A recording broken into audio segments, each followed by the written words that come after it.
This is Ashton Marcus, and I'm on location at the Edgemar Center for the Arts in Santa Monica for the Rainbow Theater Company presentation of Danny and the Deep Blue Sea. Hi, I'm Ashton Marcus with KUCI 88.9 FM in Irvine, and I'm here with Carl Weathers.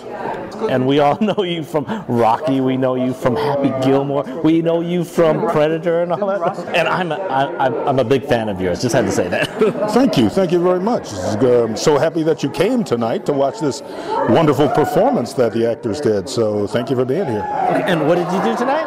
We put on a presentation of John Patrick Shanley's Danny and the Deep Blue Sea. I was the director, and it starred Tana Frederick and Robert Stanley. So question, of all the things you can be doing, you could either be working in the NFL as an analyst or you can be acting. Why do you want to direct? Oh, wow, why do I want to direct? That's a really, I've never been asked that question before. And I've been directing since '93. It was mainly in television. There is something about creation, and to take the words from what now is a screen very often, a laptop screen as opposed to paper, but to take words from an author's work and to somehow breathe life into it with actors, with performers, either on stage or in front of the camera. There's just something about that I just absolutely love, It's almost a compulsion to do that at this point in my life, and has been for a while. So why do I do it? It's just a calling, man. It's just, I want to do it, Well, I saw your talent. I thought this was fantastic. It was a beautiful piece. Well, I loved it because it was very raw. It was almost like, it was almost an interpretation of what passion is. And question, what drew you to this piece anyway? Well, first of all, John Patrick Shanley's work with such depth and so many different layers. And this particular piece of work, I was asked by Tana to direct it. And I'd never read it. I'd never seen the play before. But once I read it, I was interested. The second time I read it, I was really intrigued.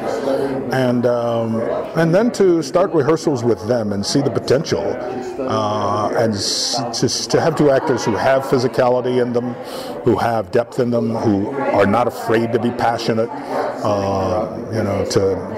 that overused word raw, to be really raw, just became more and more of a kind of stamp that we could put on it, I guess, that maybe some other productions might not. Again, I love the piece. I thought, again, it was like, if you ask someone what is love, what is passion, you would get so many different answers. You almost saw a different language being spoken, a language of, say, someone from the lower working class, from the Brooklyn class. Yes. This was their interpretation of what passion is. Well, it's interesting. Passion does not have to necessarily be about love. People are passionate about all kinds of things, and sometimes they're really destructive.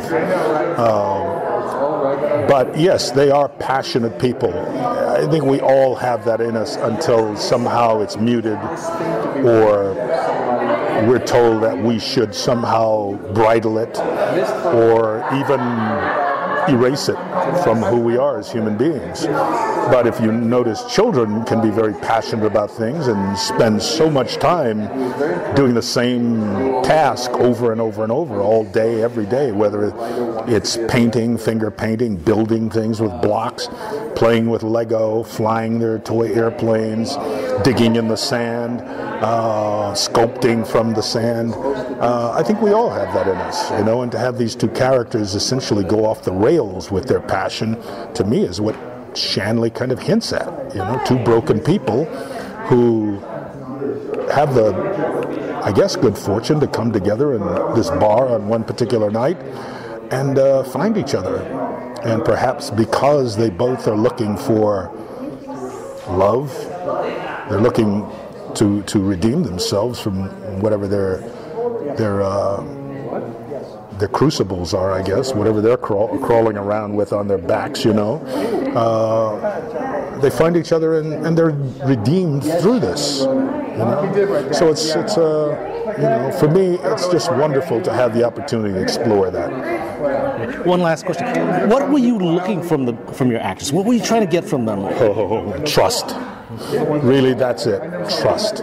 Trust themselves and trust me that I'm going to essentially do everything I can to showcase their talent, to make them look good. Good, not in the sense of what's the word? I didn't want them to look glamorous, for lack of a better word. What I wanted to do was show their souls, have them bare their souls. And that to me is glamorous. If you have the courage to do that, and you can really do that unabashedly, you know, that's what I was after. And I think they did a great job on achieving that.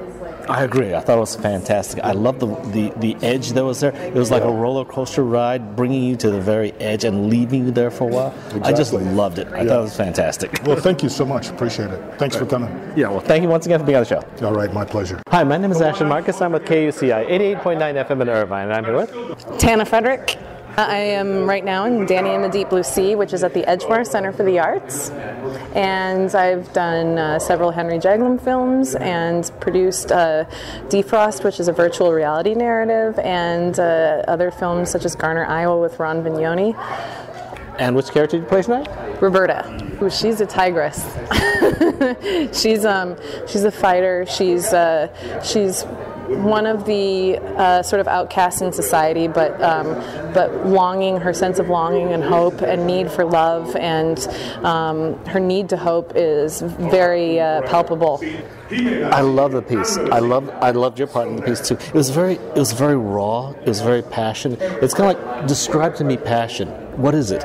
These people have a different version of what it is. They had the physicality, they had the voice, they had the movement behind it, and it just described just what gets you on edge.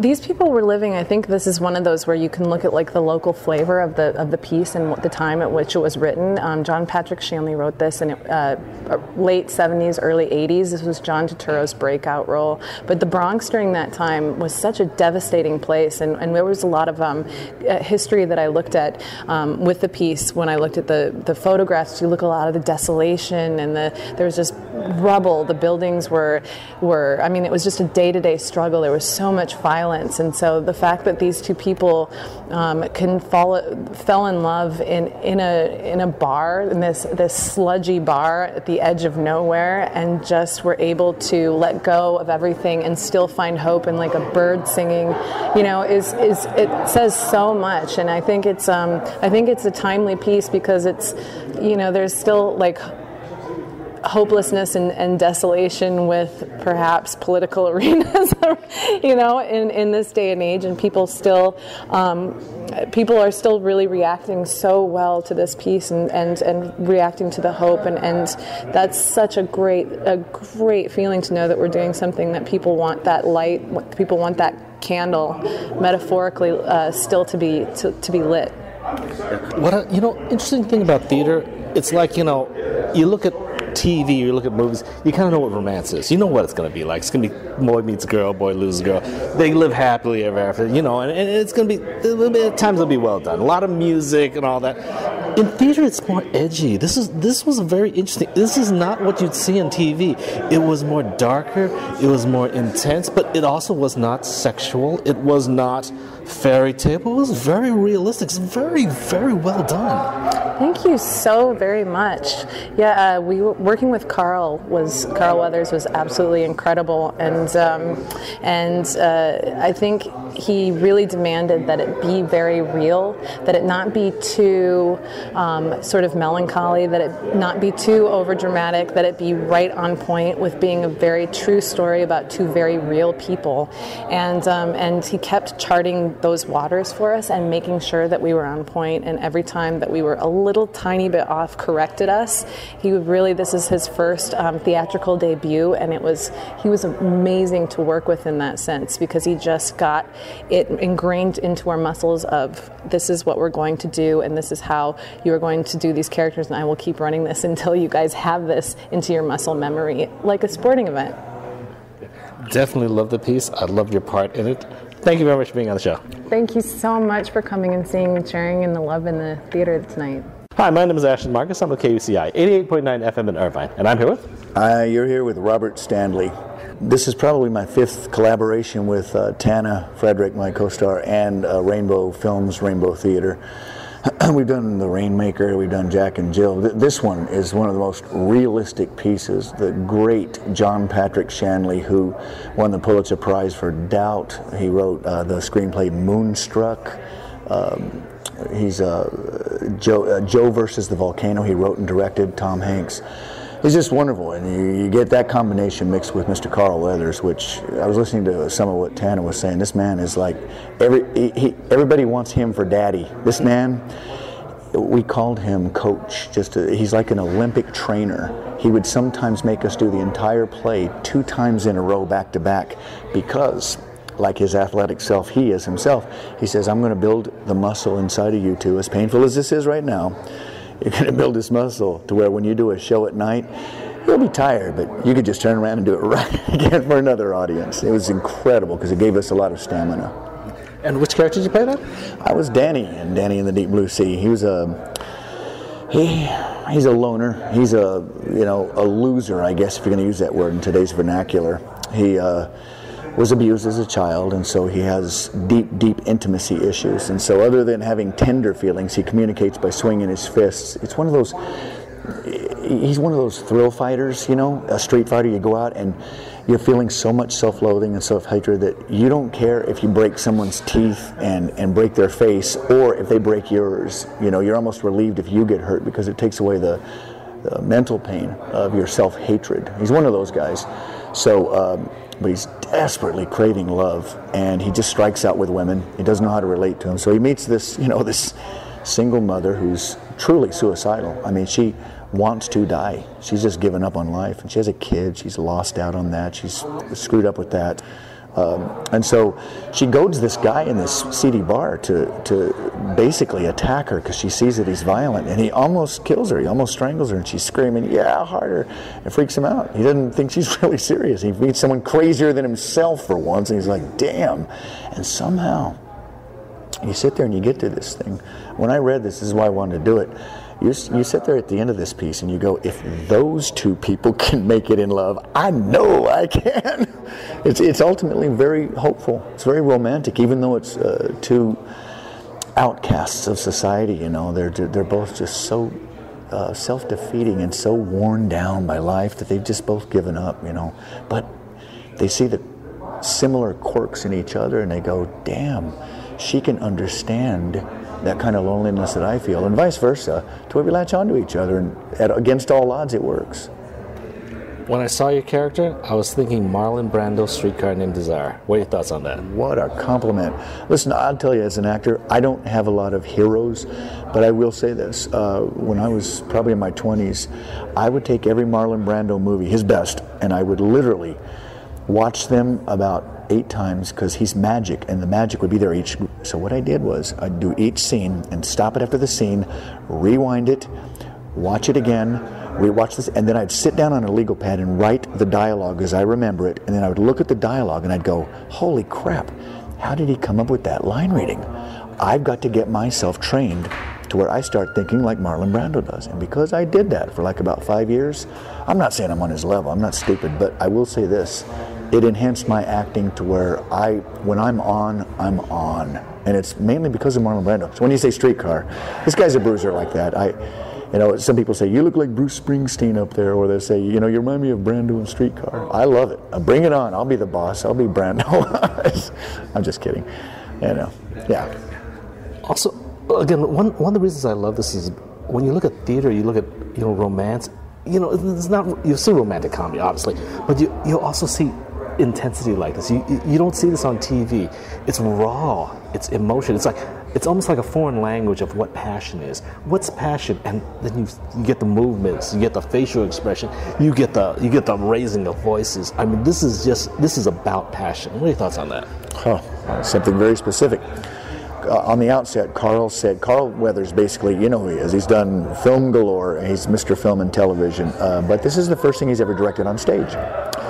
And he told us, he goes, people come to the theater not for simplicity and kitchen sink, because you can see that anywhere you turn on television or in a movie theater. He goes, people come to theater for a raw, visceral, explosive experience. And he directed this accordingly. And he goes, guys, even if you feel sometimes like it might be too much, he goes, if you ground that into your soul and you connect, Robert, you connect to Tana fully, it's going to read and people are going to absorb it, and it's going to be explosive. As a result, the comments we've heard, the reviews we've gotten so far, it's really something. I've done a lot of theater, so I'm used to that energy. This one, I don't think I've ever had a play more difficult in my life, and I've done a lot of them. I once did a national tour of a one-man show where I played 25 characters. This play was still harder than that. That gives you an idea. Once again, I love the piece. I love the visceralness. I love the interplay you had between Tanya. I love the direction, the scenes, everything about it. So, I thought you guys did a fantastic job. You're very, very kind. Audiences have been very friendly, and we really appreciate that, because it's a lot of work has gone into this, and we're going to run. They're talking an extension already, and this is something I think people should see, and not just because I'm in it. Although, hey, I'll go ahead and take that. But this is something, because I see a lot of theater, and this is truly, there's our word again, a visceral experience, and it's something you can get it in some films, but most films are too kitchen sink, Anyway. Yeah. Once again, I really loved it. Thank you very much for being on the show. My absolute pleasure. Thank you again. Danny and the Deep Blue Sea will be playing at the Edgemar Center for the Arts in Santa Monica from July 1st to September 10th. For more information, go to www.edgemarcenter.org.